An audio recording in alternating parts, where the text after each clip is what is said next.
Hello and welcome to a new video. So because I'm doing quite a lot of turbo builds, or rather talk about them quite a lot, and usually the manifold selection or the question gets asked a lot, what manifold do you choose?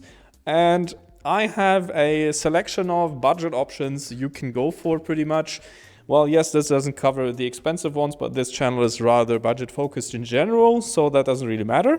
The thing is, there are a lot of budget options for some cars available also, or rather, quite a lot of cars, honestly, because nowadays production in China is pretty easy and pretty cheap, so that's where most of these come from, or at least this one, and this one. If you want to support us, you can become a channel member and help with our efforts of bringing tuning to the masses. To those who already do, I thank you a lot and appreciate what you do. First of all, what options do we have? We kind of have from the worst, well, it's not terrible, it works, but this is kind of the worst option to have, to the kind of best option to have. This is a Chinese cast manifold. There have been a lot of improvements on these Chinese cast manifolds. For example, this one is the newest iteration I got. I also bought one like this a few years back that was much worse, much rougher. And this is a 1.8 MX5 manifold from Aliexpress or Alibaba, whatever you want to call it. These are between 20 and 40 bucks plus shipping. Shipping is usually, depending on where you live, going to be between 80 and 150 bucks. So that's the most expensive part. Has a T3 flange and a port for an external wastegate up here.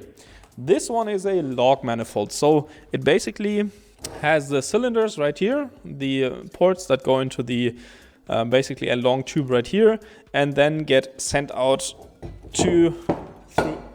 through here, and it does not have any dividers inside. So it basically relies on the pressure inside the manifold to push the exhaust gases out, which is suboptimal for flow, but it works. And this is the most or the easiest option to have and the cheapest one.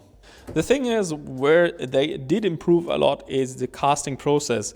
You can see this material is very fine. So the casting is very fine, which is in comparison to the older ones. I'm going to come to that right here. On the 180 manifold, this one is much rougher in general. So that means the casting material is a lot rougher, which means that these are more durable and have, I think, a lower amount of carbon in it, because both are probably carbon steel. So this one seems to have less carbon in it, in the casting or in the material, making it more durable. There also have been horror stories in the past of manifolds like this cracking, because the casting process back then just was not as good as it now, even with the cheap ones. And they were more looking like this instead of like this, but I can't, or I don't see this cracking in the foreseeable future, because that is very good. And it is a lot better even than quite a few OEM cast manifolds. If you look at them, they usually are worse than this and closer to this one, like casting wise. The newer ones, like if you look at a 2-liter TFSI manifold or something, they look closer to this than this. So this one is just like these, a newer and better process. Then we have the DIY manifolds. These are also basically log style manifolds. You can see one here. This one's not that great, but you can see this one here and this one here. These are basically the same and they work the same way, but they are welded. So they are, if you, for example, do not have an option available for a manifold off the shelf, for example, from AliExpress, you can weld them yourself, or it doesn't have the flange you want. For example, this is a T25 flange, and those are only available in T3, and this one's a TD04. You can weld one yourself. These are already also pretty durable, but not as good as these durability-wise. Because if you don't brace your turbo or your downpipe and have a flex joint in your exhaust, these can also crack pretty quickly. And also if the material isn't optimal. For example, these use steam pipes, so this is mild steel, not stainless steel. Some of them, like from Meike, for example, they use stainless steel and they crack pretty often because the stainless steel just can't take the heat as well. And also the material seems to be pretty bad and the welds also seem to be not that great. With mild steel, this is or seems to be less of a problem. But you can get these flanges pretty cheap usually, for example, in mild steel for like 30-40 bucks, and then you can get those steam pipe bends, and those flanges in total you would spend around 100 bucks on these. So that's also pretty easy. The only thing you have to do is have to know how to weld one of these up, and you have to have a welder. As functionality wise, they work the same way as this one.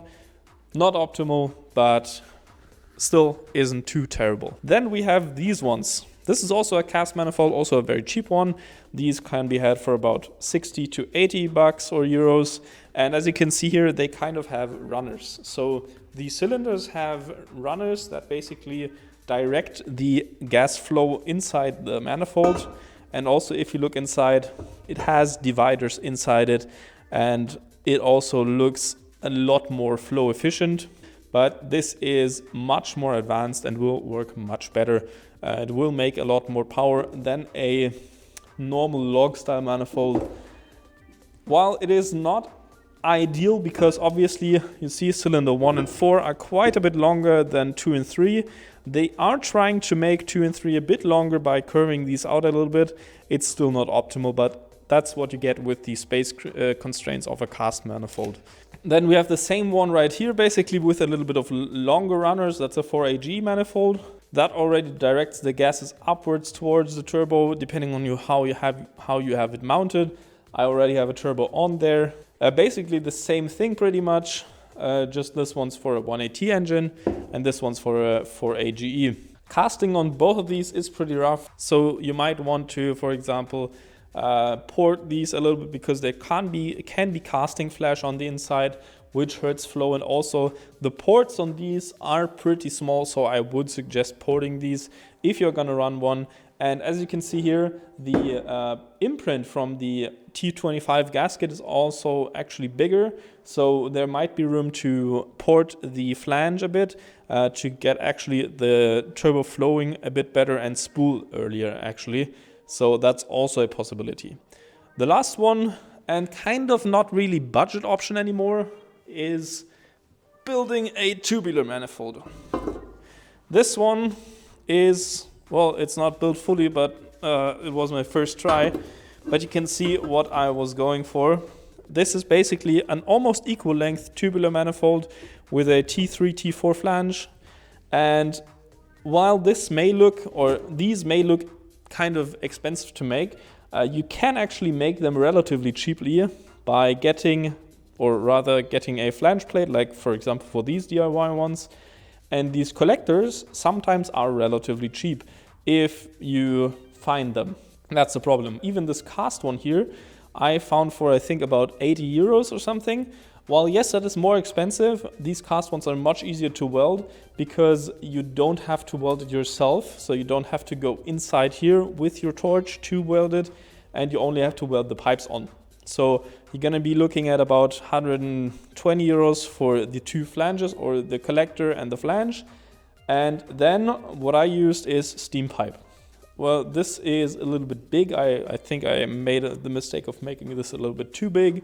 This is steam pipe, so mild steel, and I used this, and basically those elbows or those 90 degrees are very cheap. You can get them for like 5 euros, $5 a pop. So you only have like 10, 20, 30, 40, 50, 60, maybe 80 euros in addition to that in material costs. So in total you'll be looking at about 200 euros. So that's relatively cheap compared to some tubular manifolds that can go for 1,000 or 1,500 euros even. And if you can weld and can build this yourself, that is the best flowing option, as you have pretty much equal length. Well, yes, in this case, this one's a little bit longer, but it's much more optimal than, for example, a cast log style manifold. While yes, it may spool the turbo a little later, there is trade-offs to be made if you want more top-end power. I will also show you a stainless steel manifold that is welded tubular and equal length that I have on my MX5. That is a little bit of a different story, and that's what kind of a more expensive manifold looks like.